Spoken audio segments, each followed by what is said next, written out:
बच्चों हमने जो जूम क्लास ली थी तो मैंने उसमें आपको बताया था कि 7th चैप्टर हम करेंगे आगे।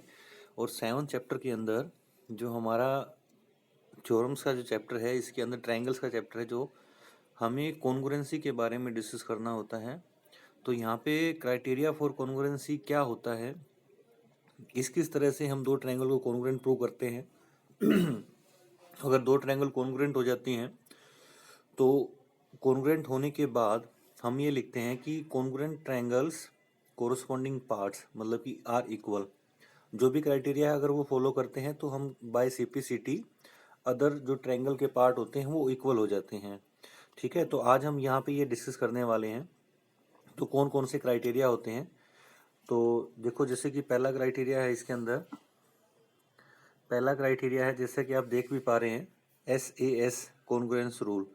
तो इस रूल के अंदर, इसके अंदर क्या आता है, साइड, एस का मतलब होता है साइड, ए का मतलब होता है एंगल, और फिर एस का मतलब होता है साइड। देखो ये जो दो ट्रायंगल है ना, एक ये और एक ये दोनों ट्रायंगल कॉन्ग्रुएंट हैं। क्यों? क्योंकि देखो इनकी पहली साइड 2 सेंटीमीटर इधर से, और ये भी कितनी है, ये भी आपकी 2 सेंटीमीटर है।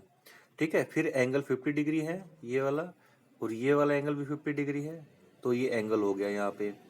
फिर बात आती है तीसरी साइड, तीसरा पार्ट, वो 4 सेंटीमीटर इसकी साइड, यहाँ पे भी कितना है, 4। तो ये साइड एंगल, साइड से जो दोनों ट्रायंगल हैं ये क्या है, कॉन्ग्रुएंट है। और कॉन्ग्रुएंट का साइन मैंने आपको बताया था, ऐसे इक्वल टू का साइन लगाते हैं और उसके ऊपर ऐसे साइन लगा देते हैं। ठीक है, एक तो ये हो गया। तीसरा क्या है, सॉरी दूसरा, दूसरा आपका है एंगल साइड एंगल। तो देखो जैसा कि आप यहाँ पे देख पा रहे हो कि देखो ये एंगल, फिर साइड और फिर एंगल। यहाँ पे भी दोनों दो ट्रायंगल में ये एंगल, फिर साइड और फिर एंगल। ठीक है, तो ये एंगल ए से ये दो ट्रायंगल क्या हैं, कॉन्ग्रुएंट हैं। ठीक है, तो इस तरीके से हम इन दोनों का हम यहाँ पे यूज करेंगे, angle side angle congruence rule. ठीक है, तो अब नेक्स्ट पे चलते हैं, हम क्वेश्चन पे आते हैं डायरेक्ट। इसके अंदर क्वेश्चंस में क्या है, जैसा कि आप पहला क्वेश्चन देख पा रहे हो, ये क्वाड्रिलेटरल है ए सी बी डी क्वाड्रिलेटरल है। ए सी इक्वल टू ए डी है, ए डी बाइसेक्ट करता है एंगल ए को, जो कि इस फिगर में गिवन है। Show that triangle A B C is congruent to triangle A B D, मतलब कि ये वाले जो ट्रायंगल है ना, ये वाले ट्रायंगल इस ट्रायंगल के कॉन्ग्रुएंस हैं, कॉन्ग्रुएंट हैं। तो आपको जब ये प्रूव करने वाले क्वेश्चंस होते हैं, तो प्रूव करने वाले क्वेश्चंस के अंदर हमें क्या करना होता है, हमें देखो फिगर को भी देखेंगे और जो भी चीजें गिवन है उनको हम एनालाइज करेंगे यहाँ पे। तो देखो इसमें क्या क्या गिवन है, ए सी इक्वल टू ए डी, मतलब कि ये वाली साइड इसके इक्वल है, ये पहली चीज होगी गिवन। ए बी जो है वो बाइसेक्ट करता है एंगल ए को, मतलब कि इस एंगल को बाइसेक्ट करता है, मतलब कि जो दोनों आधे वाला ट्रायंगल जो एंगल रह गया ऊपर वाला और ये वाला दोनों इक्वल है। तो ये गिवन है, ये चीजें, दो चीजें गिवन है इसके अंदर। फिर हमें ये प्रूव करना है, ये आपको लिखना है जो चीज प्रूव करनी है। अब जिसके अंदर आप काम करोगे, जो प्रूव करोगे, तो कौन सी ट्रायंगल में कर रहे हो, एक तो ट्रायंगल एबीसी में कर रहे हो और एक ट्रायंगल एबीडी में कर रहे हो। देखो इसमें क्या क्या है, ए सी इक्वल है एडी के ना, ए सी इक्वल है एडी के, ये दोनों एंगल इक्वल है क्योंकि ए यहाँ पे रीजन लिखा हुआ है, ए बी बाइसेक्ट करता है। और तीसरा क्या है, A B equal to A B है, ये कॉमन हो गई साइड। तो कौन से क्राइटेरिया से, पहले साइड इक्वल हुई, फिर एंगल इक्वल हुआ, फिर साइड इक्वल हुई। तो ये क्या हो गया, SAS कॉन्ग्रुएंस रूल से क्या होगी, ये दोनों ट्रायंगल कॉन्ग्रुएंट होगी। अगर कॉन्ग्रुएंट होगी तो जो बचा हुआ पार्ट रह जाएगा वो इक्वल हो जाएगा। तो BC इक्वल टू क्या हो जाएगी यहाँ पे, BD। यहाँ पे CPCT लिखा है, corresponding part of congruence triangle. ठीक है, तो इससे हमने ये कर दिया। अब अगले क्वेश्चन की तरफ हम चलते हैं। जो दूसरा क्वेश्चन है हमारा, वो देखो ये आपकी क्वाड्रिलेटरल दे रखी है। इस क्वाड्रिलेटरल के अंदर ABCD is a quadrilateral in which AD equal to BC, ये क्वाड्रिलेटरल है। DAB ये एंगल इक्वल है। आपको ये चीजें प्रूव करनी है, पहला पार्ट, दूसरा, तीसरा। तो पहले जो जो चीजें गिवन है वो चीजें हमने लिख ली है यहाँ पे। लिखने के बाद जो हमने प्रूव करना है वो लिख लिया।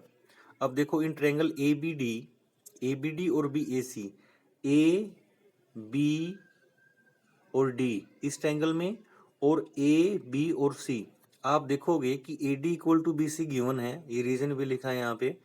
DAB इक्वल टू CB ये है, ये भी गिवन है। AB इक्वल टू AB है, ये कॉमन है आपका। तो क्या हो जाएगा, ए बी डी ये दोनों ट्रायंगल क्या होगी, कॉन्ग्रुएंट होगी। तो पहले वाला पार्ट हमारा यहाँ से प्रूव हो गया, ठीक है। अब दूसरे पार्ट की बात करते हैं जिसमें हमने B D equal to A C prove करना है, ये वाला। तो अगर ये दोनों ट्रायंगल कॉन्ग्रुएंट हैं तो by C P C T क्या हो जाएगा, बी डी इक्वल टू में ए सी हो जाएगा। थर्ड में क्या प्रूव करना था, angle A B D equal to में एंगल बी ए सी। तो ए बी डी ये दोनों ट्रायंगल कॉन्ग्रुएंट हैं, तो कॉन्ग्रुएंट है तो ये दोनों एंगल भी इक्वल होंगे, तो by C P C T से हमारा ये पार्ट भी हो जाएगा, ठीक है। अब बात करते हैं हम आगे वाले क्वेश्चन की। आगे वाले क्वेश्चन में क्या है, ये देखो, AD and BC are perpendicular to a line AB. See in the figure, show that CD bisect AB. तो इसमें हमने क्या प्रूव करना है कि जो CD है ना वो AB को बाइसेक्ट करती है। जो ये वाली लाइन है CD आपकी, वो AB को, मतलब ये वाला पार्ट और ये वाला पार्ट दोनों क्या हैं, आपके इक्वल हैं। तो कैसे करेंगे इसके अंदर, देखो ये परपेंडिकुलर गिवन है, ये भी परपेंडिकुलर गिवन है, आपको ये प्रूव करना है। तो in triangle AOD and BOC, इन दो ट्रायंगल में आ जाओ, इन दोनों को कॉन्ग्रुएंट प्रूव कर देंगे तो हमारा काम हो जाएगा। तो एंगल AOD इक्वल है किसके, BOC के, वर्टिकली अपोजिट एंगल है क्योंकि दोनों लाइनें क्या कर रही है, एक दूसरे को कट कर रही है ना, तो ये वाला एंगल इसके इक्वल होगा। तो ये 90 डिग्री का है, ईच एंगल 90 डिग्री है। AD इक्वल टू क्या है, ये गिवन है only, AD and BC are perpendicular, equal perpendicular. तो ये दोनों ट्रायंगल क्या हो जाएंगी, कॉन्ग्रुएंट होगी। अगर ये कॉन्ग्रुएंट होगी तो क्या हो जाएगा, AO इक्वल टू BO हो जाएगा, ठीक है। तो इजी है, बस थोड़ा सा आपको कंसेप्ट क्लियर होना चाहिए कि क्या कैसे करना है, कि क्या क्या गिवन है इसके अंदर। अगला है L and M two parallel lines. इस क्वेश्चन में intersect by another pair of parallel lines P and Q। ये भी दो पैरेलल लाइनें हैं, ये भी दो पैरेलल लाइनें हैं, ठीक है। तो show that triangle ABC is congruent to CDA। ABC मतलब कि ये वाले ट्रायंगल इस ट्रायंगल के क्या है, कॉन्ग्रुएंट है। ये दोनों लाइनें पैरेलल गिवन है, ये आपको प्रूव करना है।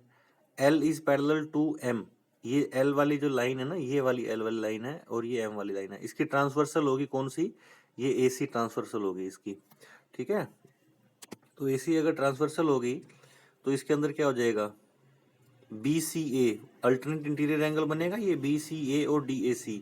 इसी तरह से P और Q भी पैरेलल लाइन है, AC उसकी ट्रांसवर्सल है, तो ये भी आपका अल्टरनेट इंटीरियर एंगल बनेगा। तो in triangle ABC and CDA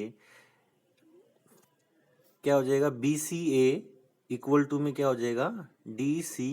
एक तो ये हो गया, फिर AC इज इक्वल टू क्या है, CA, दोनों एक सेम है यहाँ पे, और ये वाला एंगल इक्वल है। तो इसका मतलब क्या हो जाएगा, ये जो ट्रायंगल है ये आपकी क्या हो जाएगी, यहाँ पे कॉन्ग्रुएंट हो जाएगी। और इन सब के रीजन यहाँ पे लिखे हुए हैं कि कोई अल्टरनेट इंटीरियर एंगल है या कॉमन है, ठीक है। और ये किस किस उससे कॉन्ग्रुएंट हो रही है, एंगल साइड एंगल से।